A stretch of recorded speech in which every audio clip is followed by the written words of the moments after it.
কোরআনের রাত যদি বাংলার সংসদে কায়েম হয়ে যায়, কোন ধর্ষক, কোন সুৎখোর, কোন ঘুষখোর, দুর্নীতিবাজ বুক ফুলে হাঁটার সাহস পাবে না। কারণ আল্লাহর কোরআনে আল্লাহ বলেছে যে ন্যায় বিচার করে না সে হলো কাফের। আপনারা তো কাফের খুঁজে পান না, আপনারা তো কাফের খুঁজে পান না। আল্লাহ বলেছে কাফিরুন জালিমুন ফাসিকুন, যে ন্যায় বিচার করে না সে হলো কাফের। এই বাংলাদেশে 17টি বছর কি কোরআনের ন্যায় বিচার হয়েছে? একটাও ন্যায় বিচার হয়েছে? ধর্ষকের তালিকা হয় না, চাঁদাবাজদের তালিকা হয় না, দুর্নীতিবাজদের তালিকা হয় না, তালিকা হয় শুধু হুজুরদের। তালিকা হয়েছে শুধু জামাত ইসলামের আলেমদের, তালিকা হয়েছে হেফাজত ইসলামদের আলেমদের, তালিকা হয়েছে সরমুনার আলেমদের। এই শৈলাচার কারণে বাদ দেয় না। ওর একটাই টার্গেট ছিল, ক্ষমতায় আমার চিরস্থায়ী থাকতে হবে, কিন্তু সে জানে না তাবারাকাল্লাযী বিয়াদিহিল মুলক ওয়া হুয়া আলা কুল্লি শাইইন কাদির। 31টি দলের নেতাকে ভোট না দেওয়ার কারণে 88 বছরের সালাকে পর্যন্ত ধর্ষণ করা হয়েছে। আমরা ভুলে যাই নাই এই দেশে বাবার বিরুদ্ধে কথা বললে রাজাকার হয়ে যায়। বাবার জন্য মসজিদের ইমাম সাহেব এ দোয়া না করলে ইমাম সাহেবের চাকরি চলে যায়। অথচ এই বাংলাদেশে কলিজার টুকরা নবীকে রুস্তা নবী বলা হয়েছে, তাদের বিচার হয় না। বাবার নামে কথা না, বাবার নামে দোয়া না করলে, বাবার নামে কথা বললে কলিজা ফেটে যায়। বাবাকে মেলা সম্মান করেছো না, বাবাকে নবীর চাইতে সম্মান করেছো, তাই বাংলার ফুলাফান বাবার মাথার উপরে প্রস্তাব পায়খানা করে দিয়ে। কথা বলেন ঠিক কি ঠিক না? যার অবস্থান যেখানে তাকে সেইখানেই রাখবেন, তার চাইতে বেশি উচ্চ মাকামে যখন উঠাবেন আল্লাহ এক টান দিয়া পায়খানার ভিতরে ফেলে দেবে। কথা বলেন ঠিক না ঠিক? কোরআনের ন্যায় বিচার বাংলাদেশে একবার কায়েম হয়ে যাক। রাতের অন্ধকারে লাইট বন্ধ করে সপ্তাহ করে ছাত্রদেরকে হত্যা করা হয়েছে, আমরা ভুলে যাই নাই। পিলখানায় হত্যা করা হয়েছে, আমরা ভুলে যাই নাই।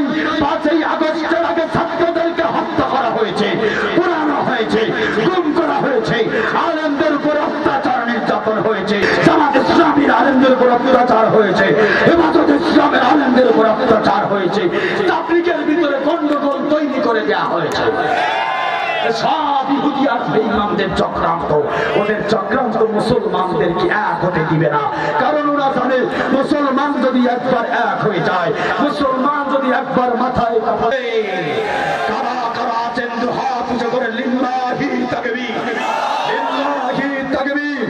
আল কোরআনের আলো, কোরআন হাদিসের আলো, তোমার নেতা আমার নেতা শাসন দেখেছি আমরা, ডাইনি হাসিনার শাসন দেখেছি, বঙ্গবন্ধু শেখ মুজিবুর বাটপারের শাসন আমরা দেখেছি।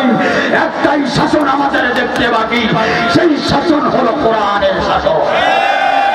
আরো জোরে বলুন, একটাই শাসন দেখতে বাকি, কোরআনের শাসন।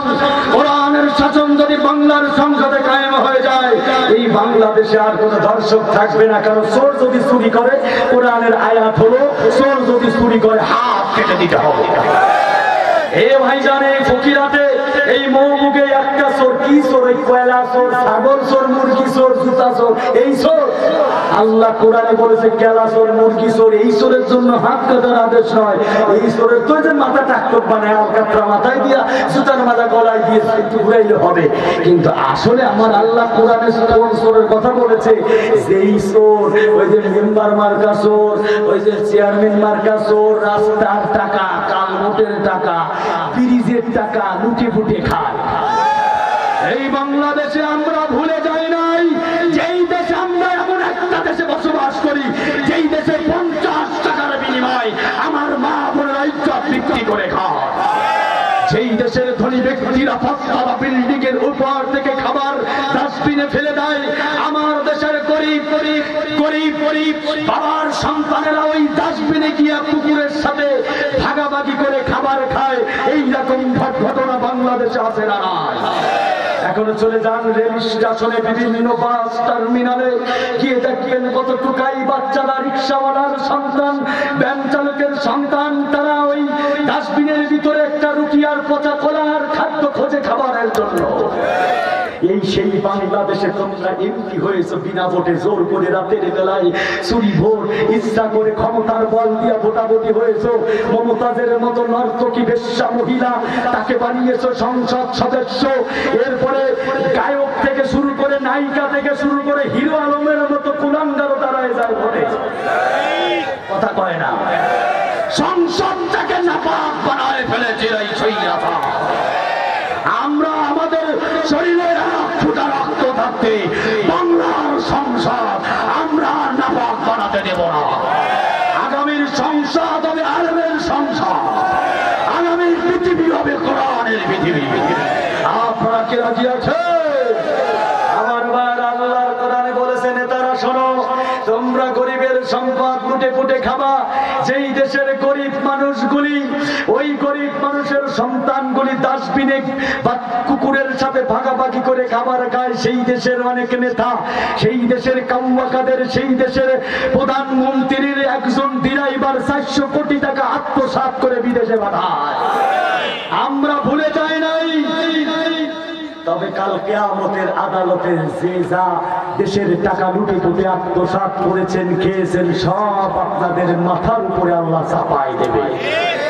আমি চিন্তা করি ওই চেয়ারম্যানের কথা, যেই চেয়ারম্যান গরিব মানুষের পায়খানার চারি পর্যন্ত খেয়ে ফেলাইছে। এই আছে নাকি ভাই?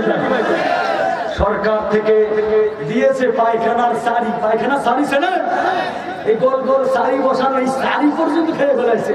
আল্লাহ কোরআনে বলেছে কিয়ামতের আদালতে এই সারিগুলো গলায় ঝুলাই দেওয়া হবে।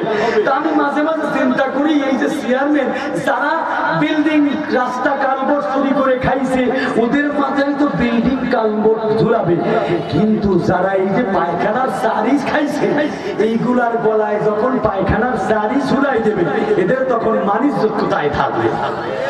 এজন্য হুঁশিয়ার হয়ে যাও ও নেতারা, হুঁশিয়ার হয়ে যাও দুর্নীতিবাজরা। কারণ তোমরা পালিয়ে দাদাবাবু তোমাদেরকে কত সময় রাখবে? বাংলার মুসলমান পায় শিকলি বেঁধে টেনে হেঁচড়ে বাংলার সংসদে তোমাদের বিচার হবে।